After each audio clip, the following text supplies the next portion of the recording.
Good morning. Good morning, Shanti. Good morning. Morning. Good morning.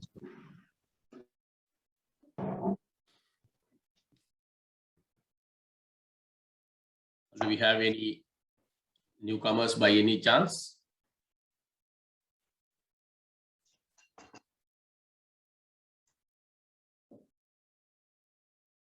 No. Right. All good. So let's get into the lesson. So we've been discussing the depreciation concept.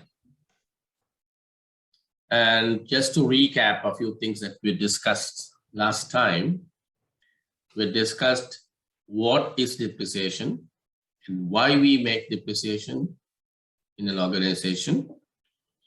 And then we discussed the variables or the components you need to calculate depreciation. So basically we need the cost or the revalued amount, whatever the carrying value of the book. Then we need the residual value.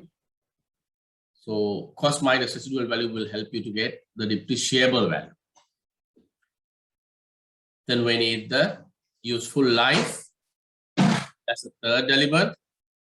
And the fourth thing is the method. Right? So basically we need four things minimum to calculate depreciation. We need the cost, residual value, life, and the method. However, in real life, the residual value and the method, we don't talk much.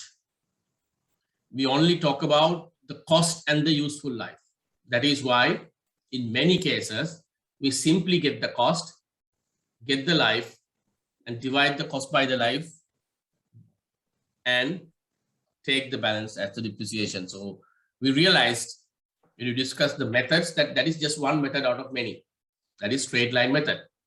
So what we do in real life in most of the cases is when we follow this approach, we take the cost, we take the life, and we assume the residual value to be zero. That's why we take it out. Not that we ignore it, we assume it to be zero. And we also assume the method to be straight line method.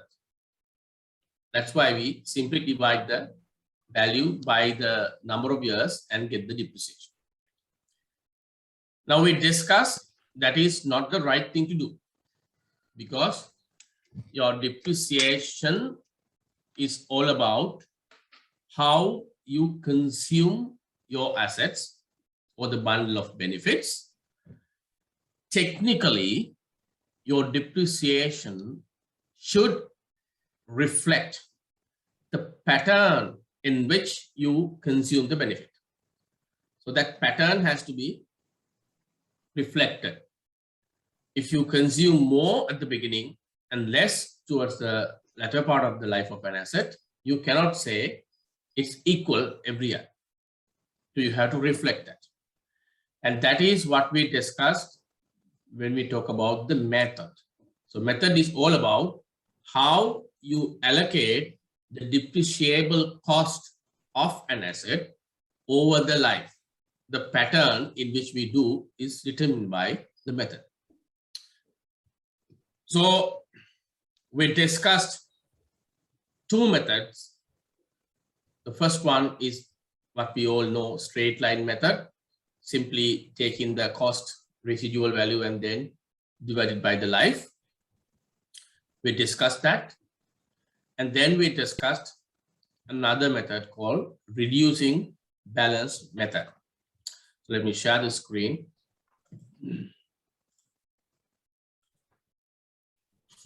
Right.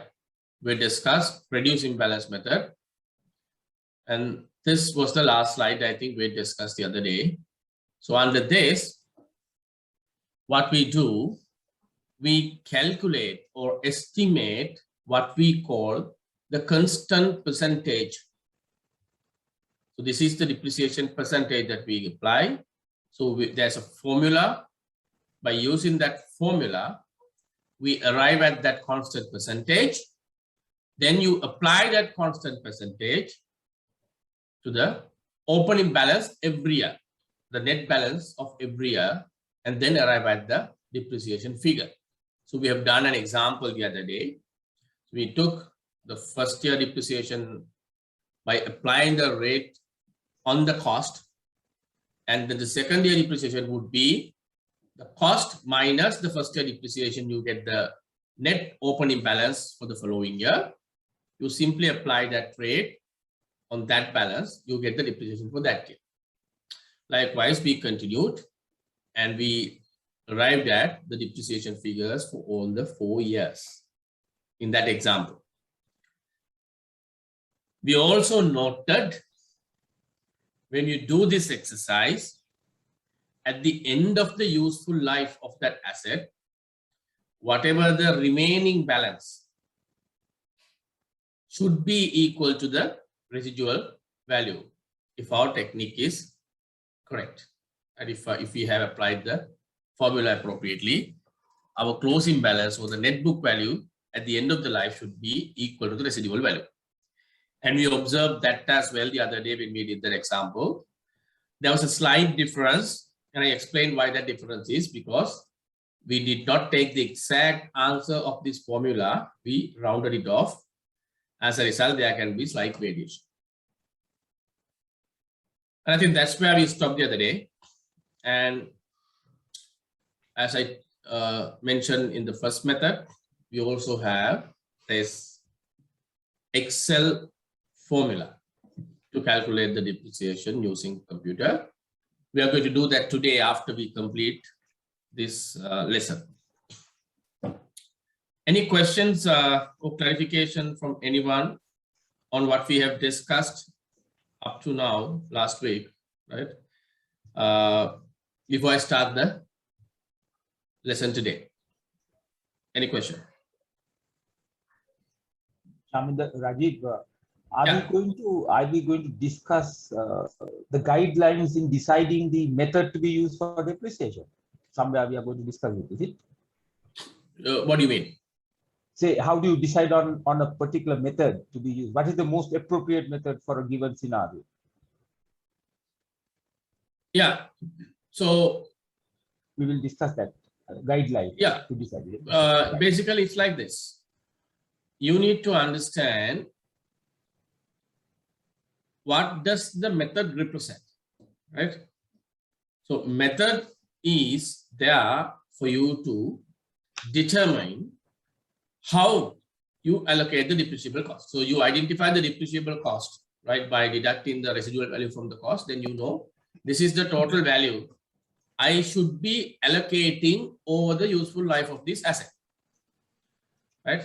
Technically, I should spread it over the life and complete, right?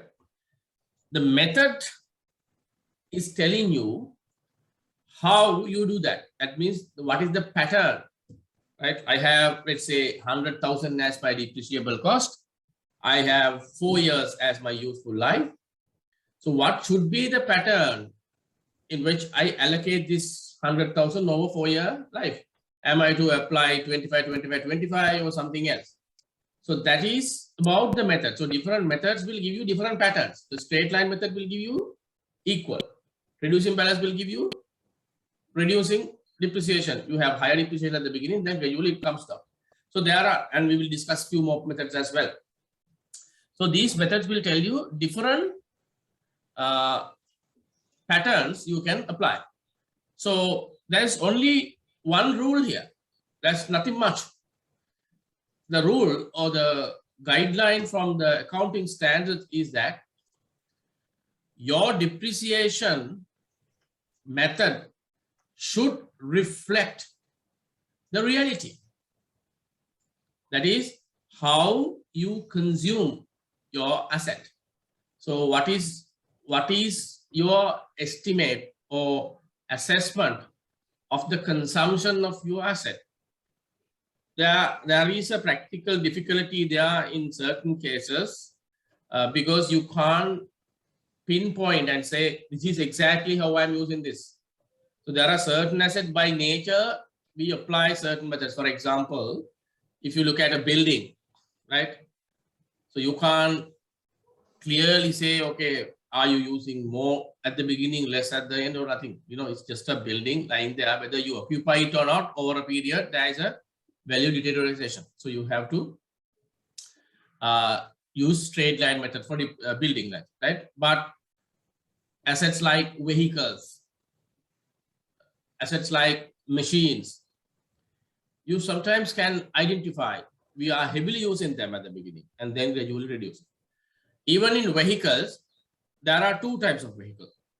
There are vehicles you use in the administrative process, and there are vehicles you use in the production or sales process. Let's say sales, right? The vehicles used in sales or distribution or delivery is different to your vehicles used for administration. Your car given to the CEO is different to a lorry taken for your distribution purpose.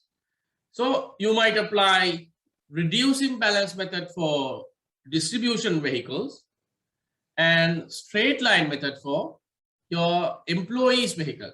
And this is another myth that we have in the market. Sometimes people think there is a statement or there's a clause in the depreciation standard to say you have to apply the same depreciation method for each class of assets. And you can't have, if you have 5 vehicles, you can have 5 different depreciation method for different vehicles. You can't do that. You have to use the same method for each class. Now the question is how you define this class, and that is where most of us get it wrong. People sometimes think when you say class, it's category of assets. No, that is wrong, right? Even within one category, there can be few classes. Let's say you have a category called vehicle. You have 2 classes of vehicle. You have vehicles used for distribution, vehicles used for administration purpose, or maybe vehicles used for production purpose. We don't know, right? So that's a class. So each class can have different methods. So likewise, your depreciation method should reflect the reality appropriately. That's the idea. That's the basic guideline. It's the rest is your professional judgment to say how you use your method, and the auditors can come and challenge you if they are in doubt about the method you use if it is not realistic. That's the idea. Okay. Excuse me, sir. Yes. That is, I think, Shehan, right? Nala. No, yes. Okay. Hi. Shehan. Oh, no. Hi. And also, Hi. Sorry. Nala, Go ahead. I'll ask the question after you. That's okay. yeah, Nala, go ahead. Okay. So what is the meaning of N here? N denotes the value where the total value of the asset goes to 0. And in the Excel, Useful life. Useful life. Useful life means 0, right? No. How many years you intend to use the vehicle? So in this case, let's say you purchase a vehicle for 100,000 and your residual value can be 10,000, and you decide the vehicle is going to be here for 5 years. That 5 is your end.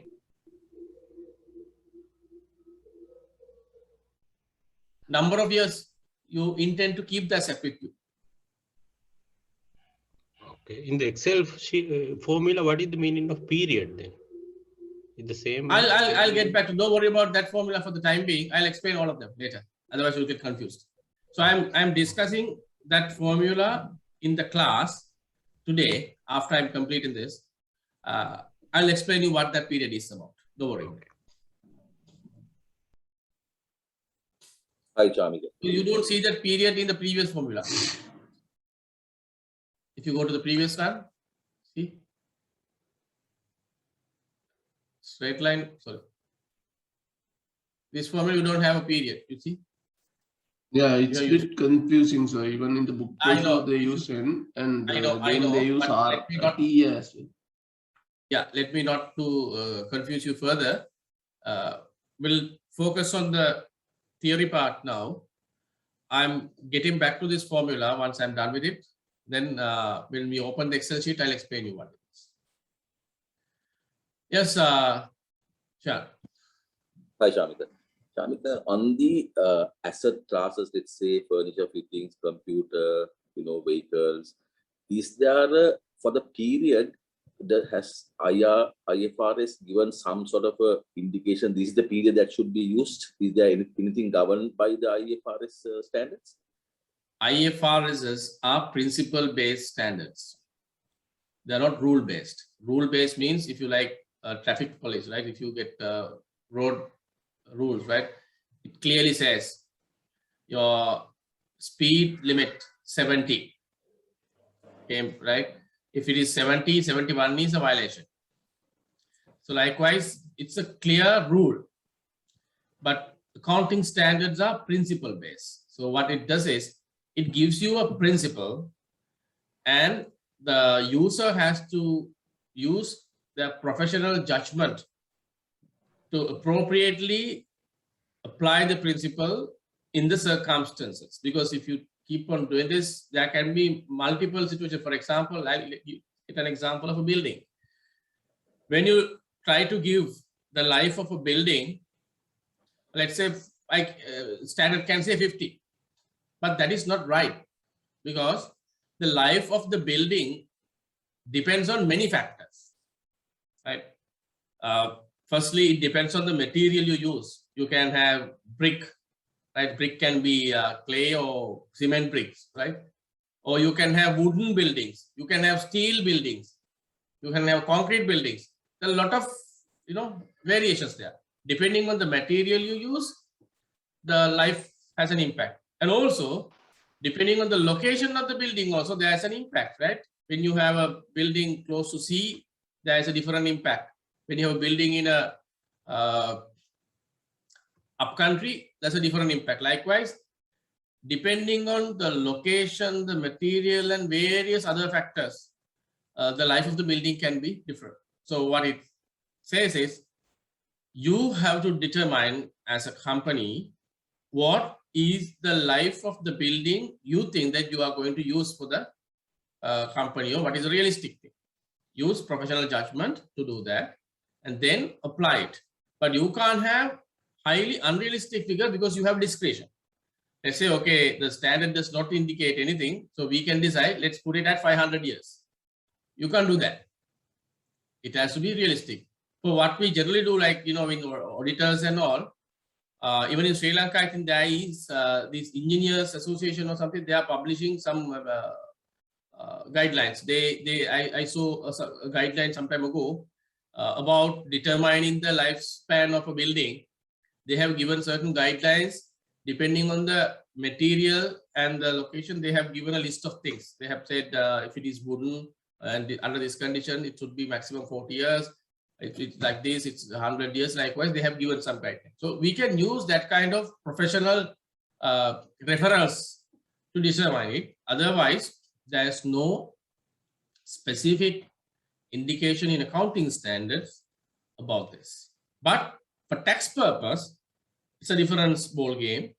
The tax authority clearly indicates how you should depreciate different types of assets. There is a table given.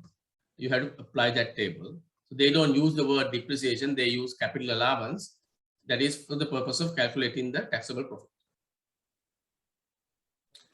Yes. Great. Yes, Ajaka.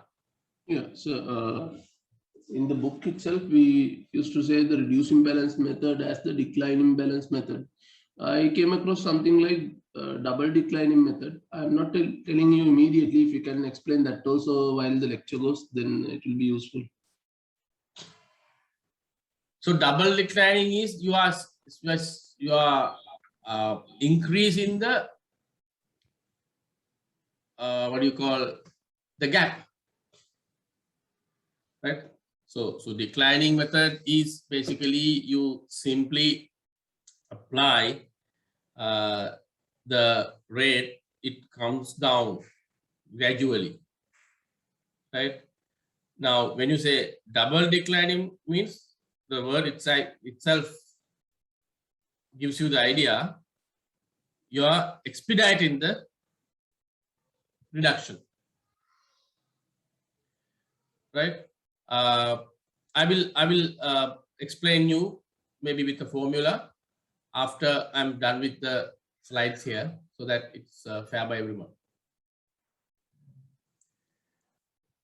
Yeah, that's why, as I told you, this list doesn't cover all the methods available in the world.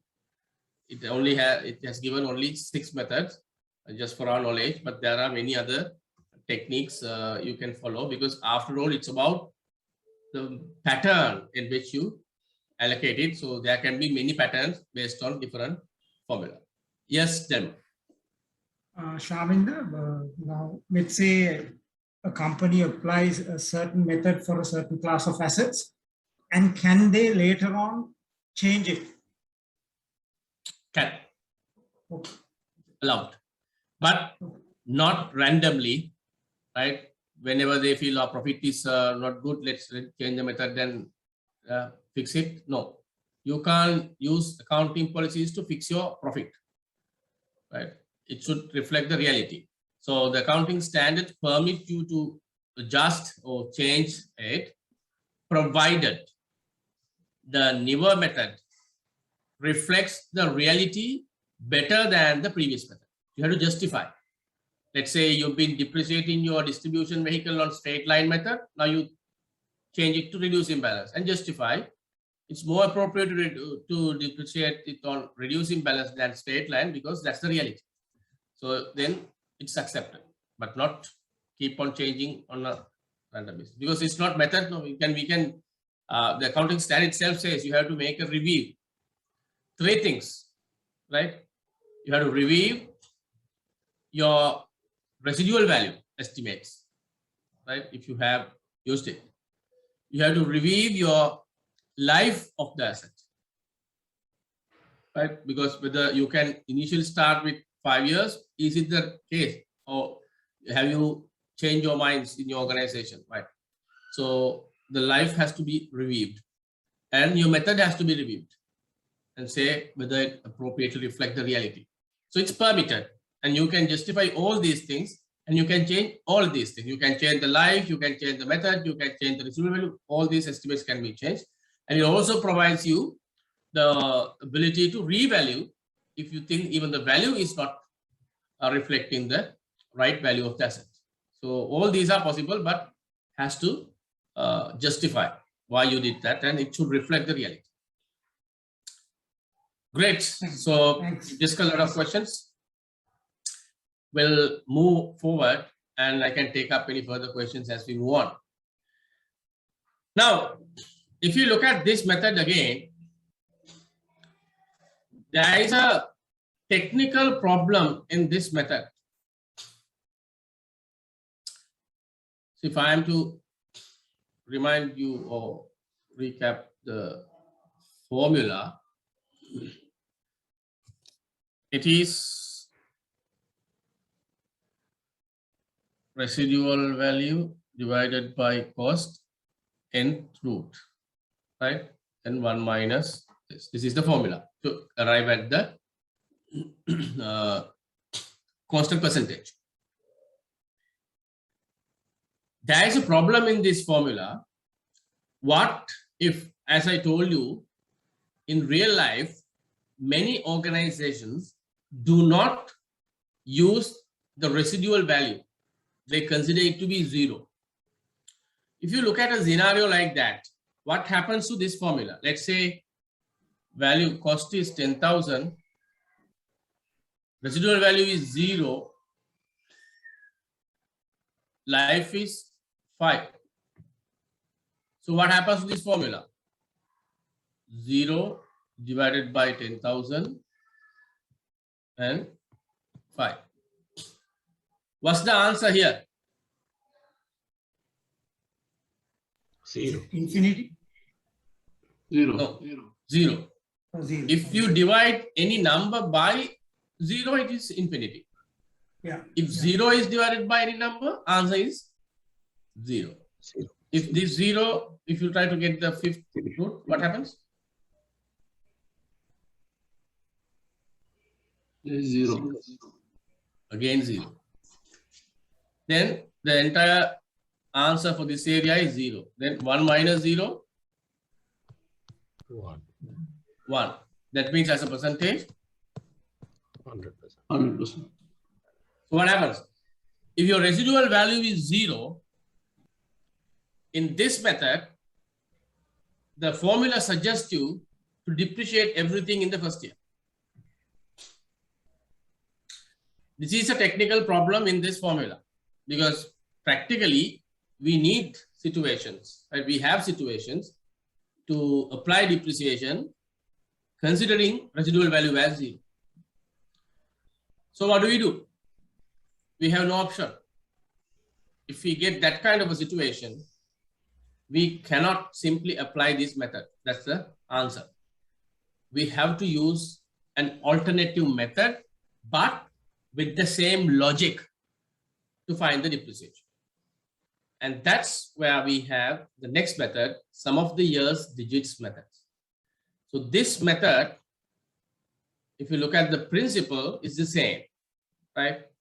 Under this method also, we are looking at reducing balance. However, this method does not have the technical problem we faced in the previous method.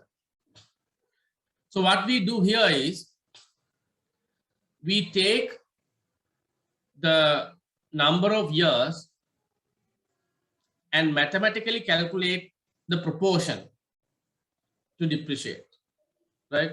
So there's this one. Before I get there, let me explain what the logic is. Let's say you have 5 years, number of years, useful life is 5. It's a very basic, simple mathematical approach we take. We simply add up like this. If it is 5, you have to take it as 5 plus 4 plus 3 plus 2 plus 1. Right? If it is 4 years, it's 4 plus 3 plus 2 plus 1. If it is 6 years, 6 plus 5 plus, likewise. From that point, we go up to the last digit and add them up. So what's the answer here? 9, 12, it's 15. So 15 is the base. That means we are going to break the total depreciable value into 15 slots and then apply the rate. So the first year depreciation would be 5 upon 15. We get the depreciable cost, and from the depreciable cost, we divide it by 15 and multiply it by 5. Second year, 4 divided by 15. Third year, 3 divided by 15. Likewise, it goes down. So as you can see, the base is the same. Therefore, per unit, it will be the same number. Then when you multiply by this, you can see the first year you have a higher figure. Then gradually it comes down. That's the logic of this method. So there is an example in your book. I have taken the same example. That is what it is. So in this case, if you go to the book, the scenario is the value of the asset is 8,000, right? Value of the asset is 8,000. And the residual cost is 1,000. Right? Residual value is 1,000. Then the depreciable cost becomes 7,000. That's the example given. And the life is 5 years. Cost 8,000, residual value 1,000, life 5 years. And depreciable cost is 7,000. That's what you find here. And the formula I mentioned is applied. As you can see, the depreciation keeps on coming down gradually every year. And this is the accumulated depreciation figure. And as you can see, so the total depreciation for the entire period is 7,000, which is the depreciable cost. And the closing balance of the asset at the end of the last year is 1,000, which is the residual value. So that's simply the idea of this method. Any question?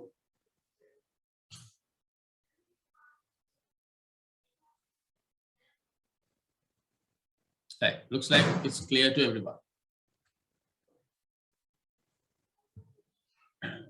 Right. Now,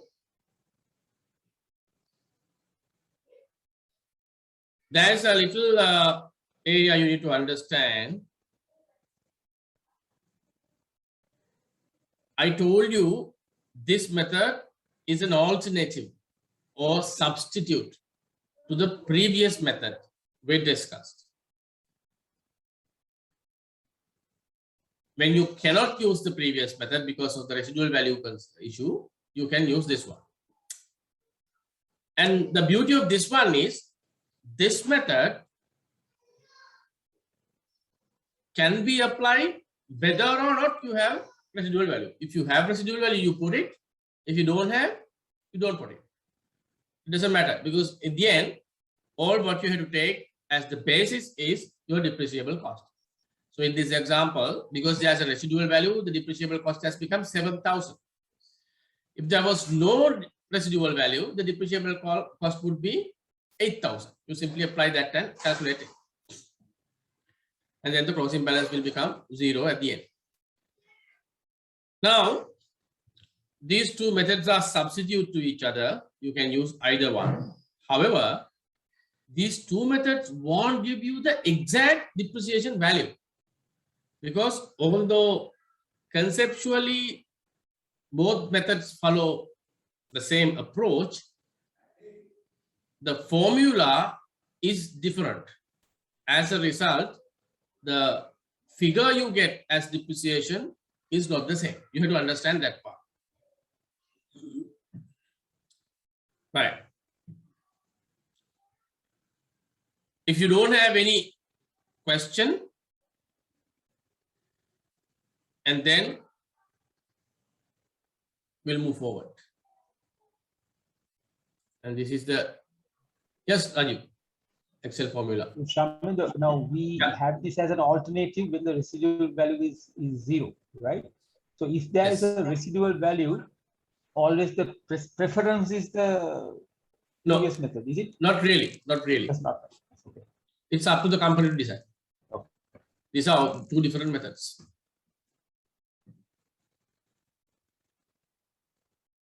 Any other?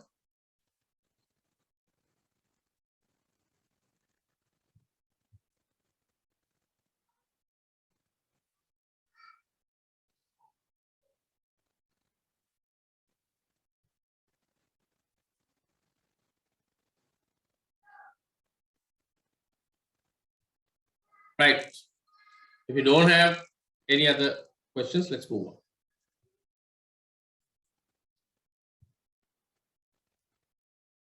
Now, here is a slightly different situation.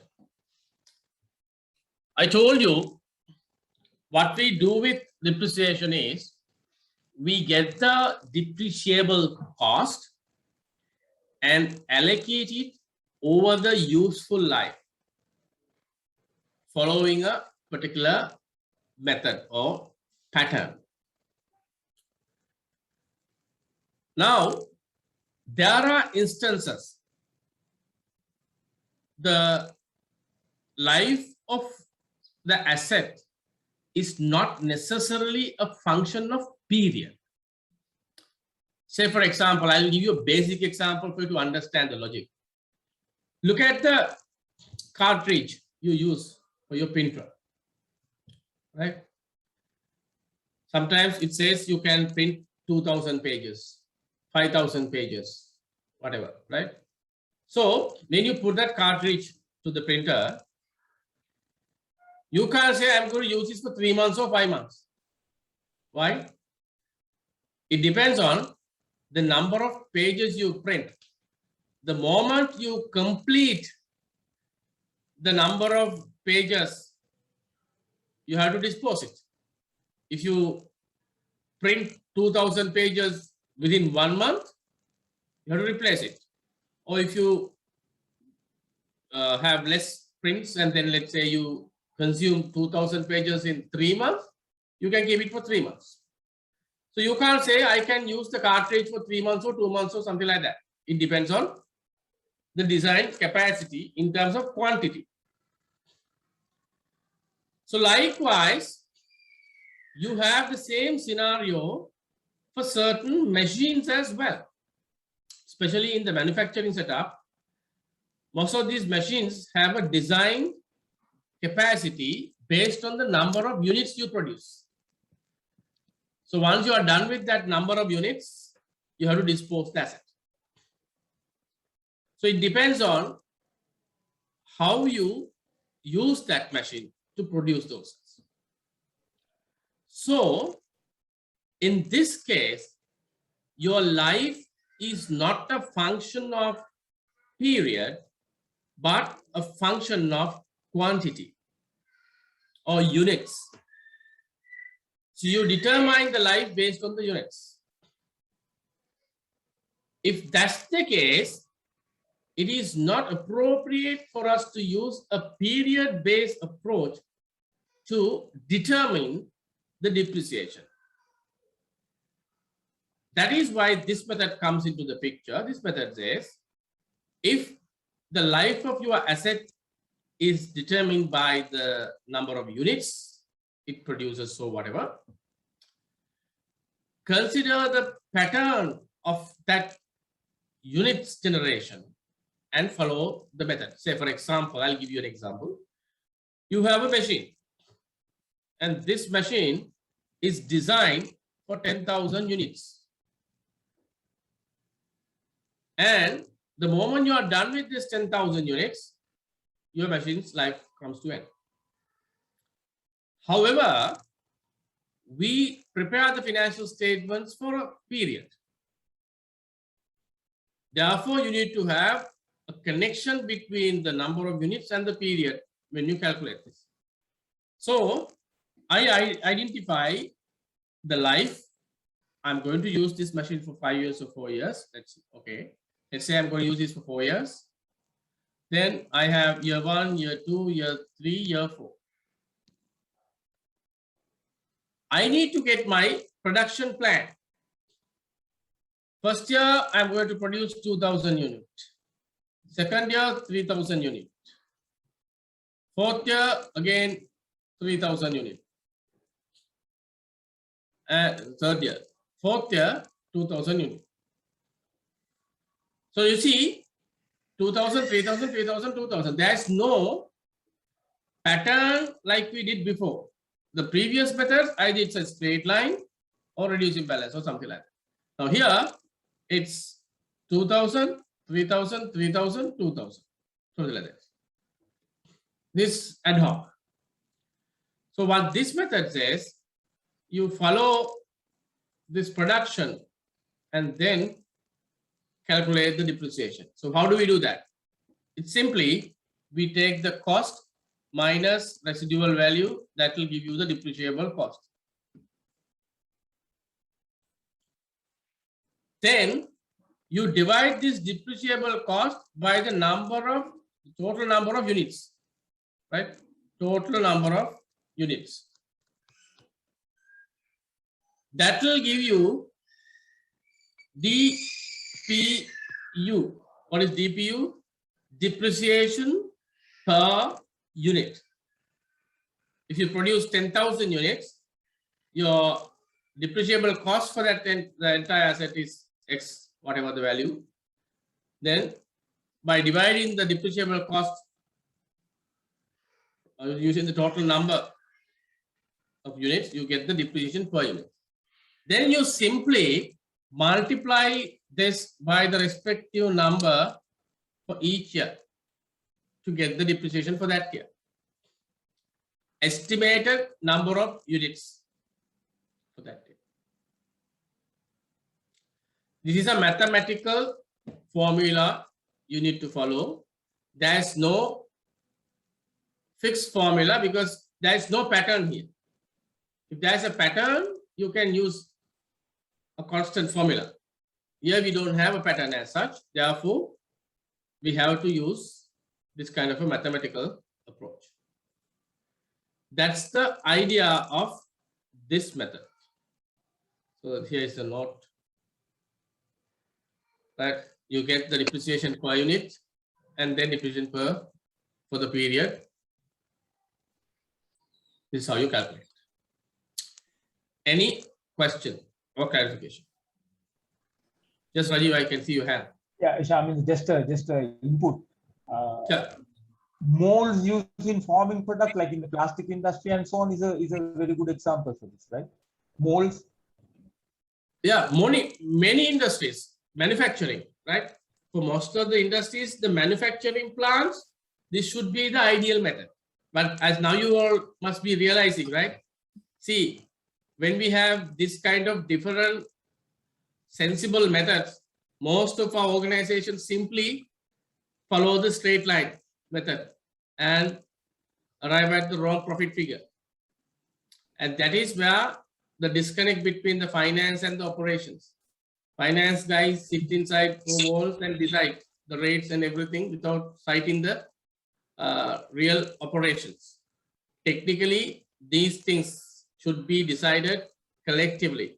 You can't, that's why I think you can remember at the beginning I told you, these accounting policies should not be decided by the finance guy alone.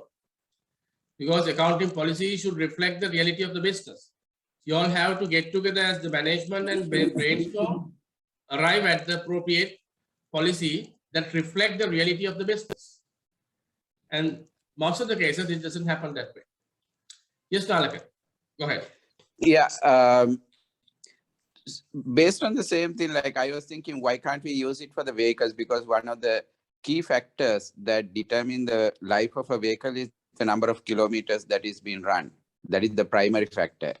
Why can't we use this for that?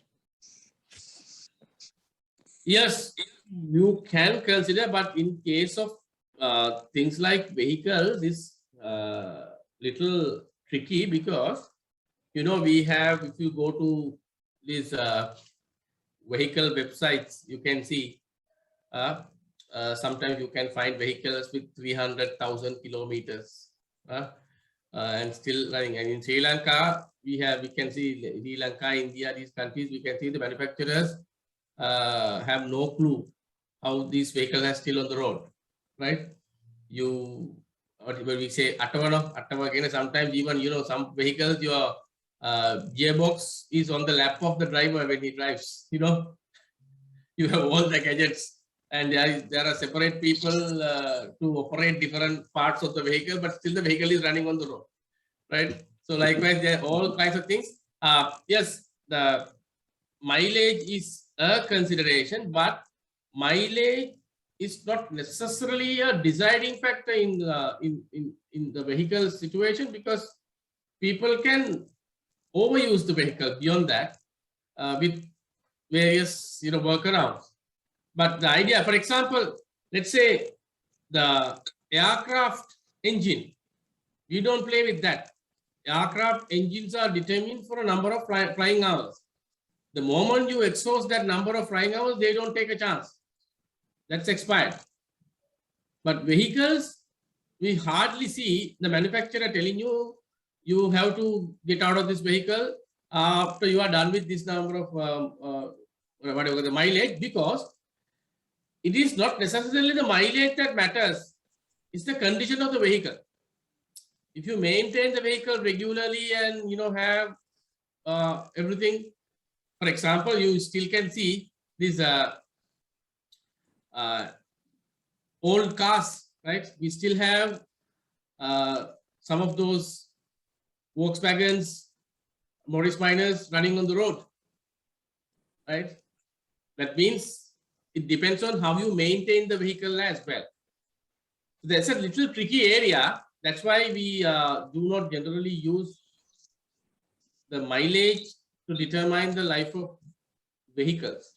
But machines, of course, we can. There can be certain categories of vehicle, I don't know. Sometimes you can justify the mileage is a key factor. Okay, thank you. Any other? Shaminder, how are we on time? No, go ahead, go ahead. Okay, just out of curiosity, because you mentioned aircrafts, because I know aircrafts are routinely, not only the engine, they are sometimes overhauled every few years, even the airframe, subjected to certain upgrades and all that. In situations like that, you revalue and you start redepreciating, or any experience in real life situation? You mean the aircraft? Yeah, aircrafts, because they go. Can you repeat your concern here? Yeah, my question is now aircrafts.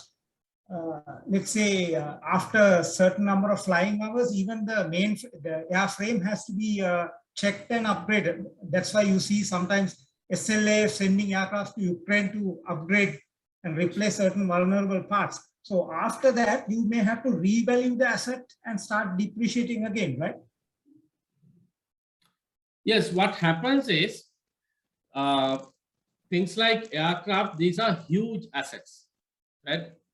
So accounting standards permit you to depreciate assets on component basis for major assets. So you don't depreciate the entire aircraft as one unit. You identify different components of the aircraft depending on two criteria. One, if your asset has different parts which have different lives.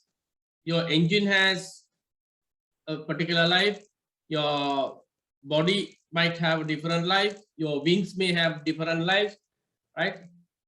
Likewise, if you identify major components of the asset having different lifespan, you have to break them into separate assets. Consider it as separate assets for depreciation purpose, right? So I'll take the example of aircraft. Let's say you have aircraft. So I just take three things for the time being, right? I say engine, body, wings, right? Let's say engine, as we discussed, it's a number of flying hours, right? So the life is flying hours. Then the body, let's say you have 10 years lifespan, wings, you say 5 years, for example.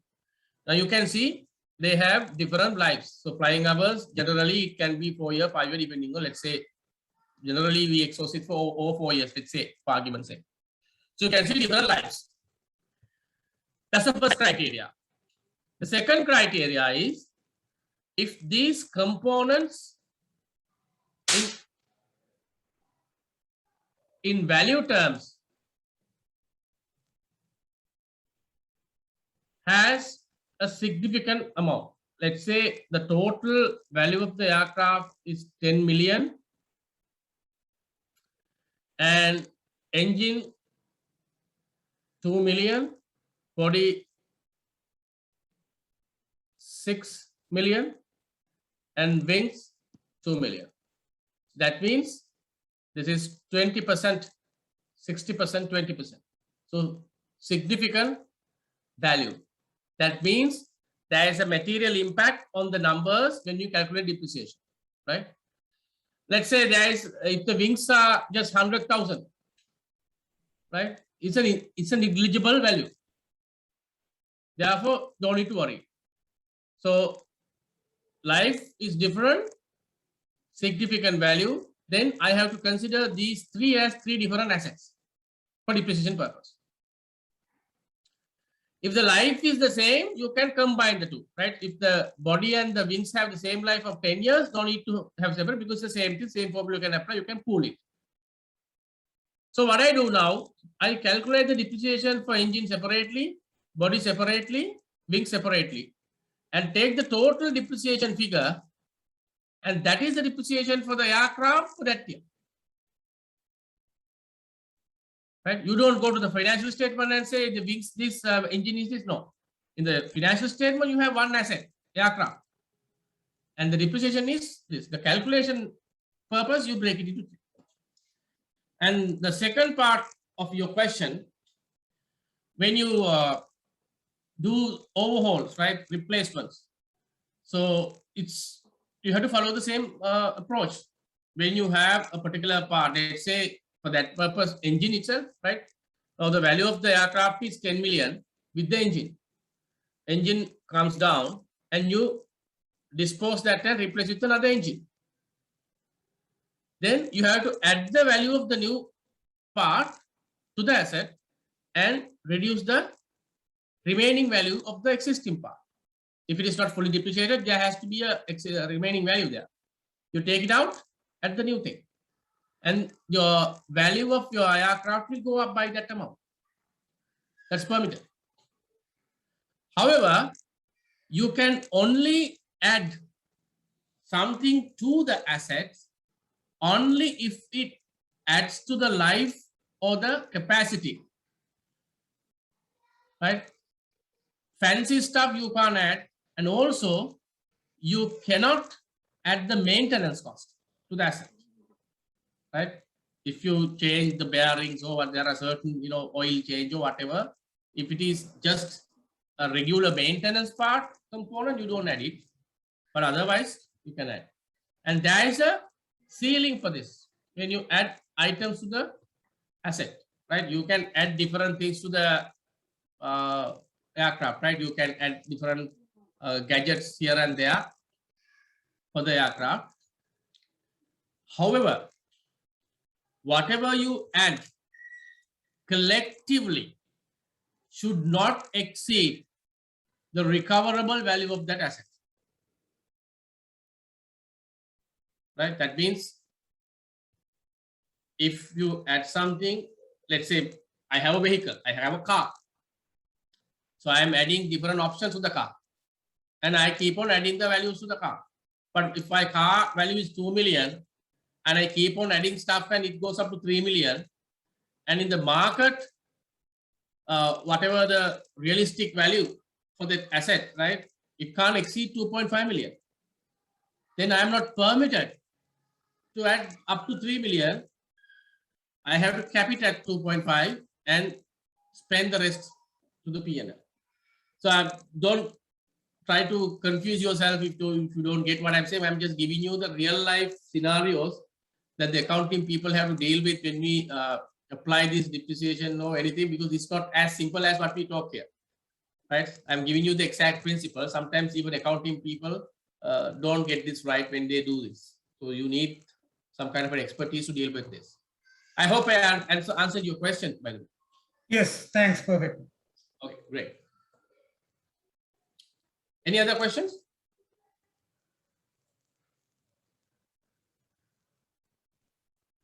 Shaminder, hope we are not eating into time. No, go ahead. I'll manage. So say you add the engine for an instance, right?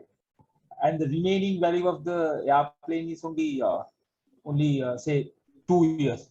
But the engine can last more than that, but still you have to depreciate it in 2 years because the whole asset will be over by 2 years. So what do you mean by can last more than 2 years? Say the engine, you don't have to write off after 2 years. It has more life, but the whole aircraft has only say 2 years. Right? So because, yeah, but then that value will remain, no? So you have it You as a mean residual value if you can except recover engine. it. Okay. You didn't say that engine has more life than the main part of the aircraft. That's what you're saying. No? You can use that engine for another aircraft. Okay. If you can use, then you have it. That is part of your residual value of the aircraft. Your residual value of the aircraft will represent that value. Right. So that's the reducing balance method.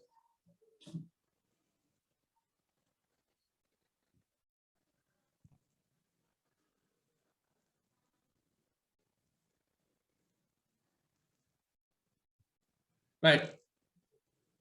Then I think we are done with the main methods that we want to discuss for this. Now we have two more methods, as you can see, appraisal or inventory method and annuity methods. I'm not going to discuss these two methods. These two methods are little complicated methods. and are used in a very large organizations when your depreciation can have a big impact on your financial statement. As I told you, aircraft manufacturing company kind of a place, they have huge asset base, and even time value is a consideration. Sometime I remember someone raised that question the other day. This annuity method considers that as well. So these two methods I have given a very high level explanation, but for exam purpose, what is relevant is the four methods I mentioned earlier. Right, the four methods I mentioned earlier, that's what is relevant for exam purpose. Right, any questions on anything about depreciation that we discussed up to now from the beginning?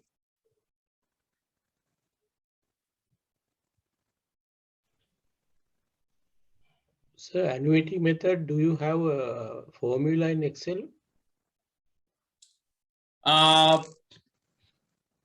Annuity method is a little complicated. I think there is, but not, you have to construct one.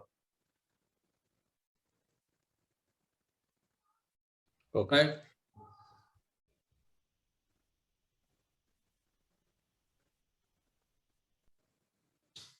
Right. Right. If you don't have any further questions, there was a question about double declining method. I will not take a lot of time. I will just explain the logic here. I told you the term itself suggests double. So double means more than usual. Expedited depreciation, accelerated depreciation. So what we do here is, I'll give you a basic logic here. Let's say, we discussed about the straight line method, right? So what we do is we simply take, let's say asset has a value of 50,000. Residual value is 10,000 and useful life is 4. So what we do is we simply calculate the depreciation based on this. Let's say 50 minus 10 divided by 4. That is 10,000.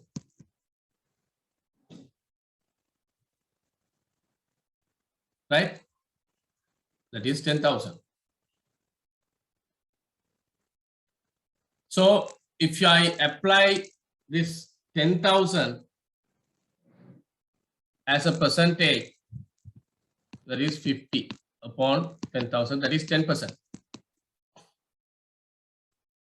So 10% is the depreciation rate I get in this example, right? I simply convert that into a percentage. So the double decline method is you are expediting the depreciation. You want to go high at the beginning, fast. So what we do is we simply double this rate. Instead of 10%, I take as 20%. My first year depreciation is not 10,000. That is 50,000 into 20%. That is 20,000.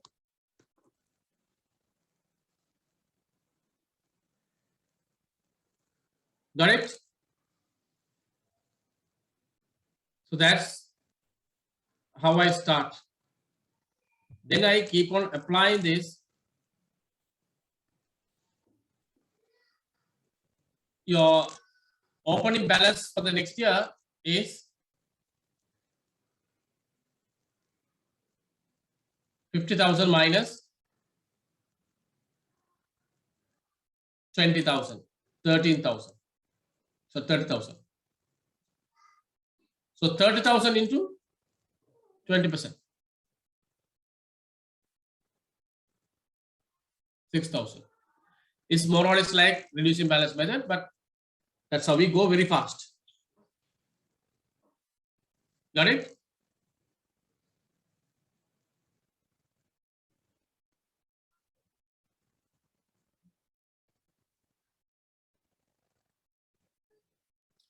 Same logic we applied when we do the reducing balance. But don't worry about this one for your exam purpose and all. I just explained it because someone asked. There are many methods like that.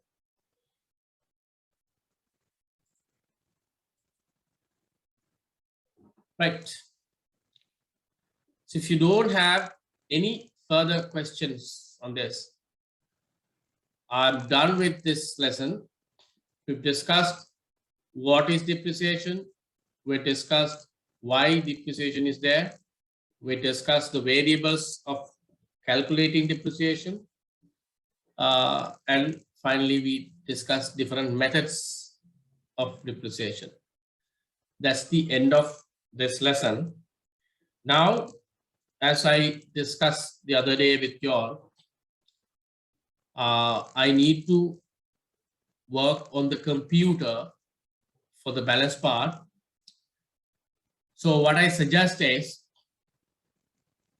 let us have the break now instead of 9:30. We'll have a break and come back. Then straight away we can start with the computer. If you are using your mobile or whatever, get your computer around and ready. We'll start with the computer after the break and continue till the end.